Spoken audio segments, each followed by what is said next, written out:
And we're not alone here in the parking lot and outside No. the stadium this morning. Our Charlie Keegan is here with us this morning as well. Right next to that gate where we came through, where people were starting to line up and get ready to come in and start doing some tailgating this afternoon. Again, 2:30 is when those gates open up. Charlie, let's talk about the future of this stadium of Chiefs Kingdom for the next, 50 years or so.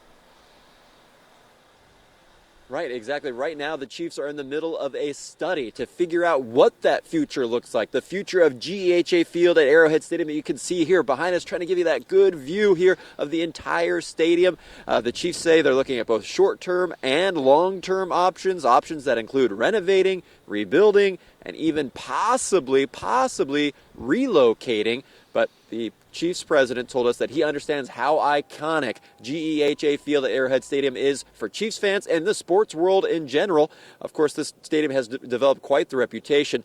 The last major renovations to the stadium were back in 2010. And then in 2019, the Chiefs did a lot of small upgrades that added up, like adding some new seats and replacing the seats there in the upper level, adding that drum deck to the upper level, upgrading the video boards, and the Hall of Honor was a new addition in 2021. So the Chiefs have done some upgrades and will continue to look at what fits best over the next several years.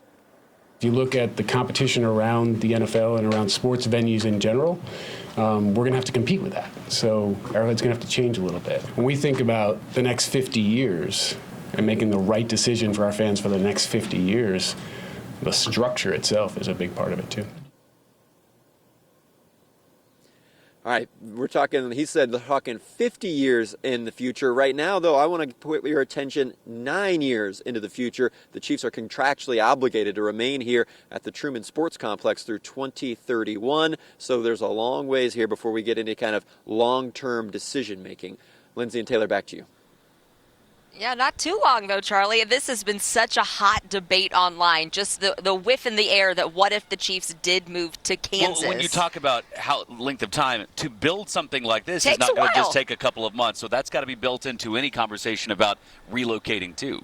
So, Charlie, yeah, what about the opportunities? As Lindsay mentioned there, that moving to Kansas, sports betting just goes into effect in Kansas this year. Part of the talk of that being done was in that conversation. Well, is that a possibility? Who's talking about the move? Right. So right now, it's a lot of people in Kansas are talking about that move. The Kansas lawmakers are actually collecting a tax from every sports wager made with that new sports betting legality there in Kansas to create a fund that they're going to use the money to try and lure professional sports teams to Kansas. And, of course, the biggest prize in that whole group is luring the Kansas City Chiefs to Kansas. So we'll see what happens.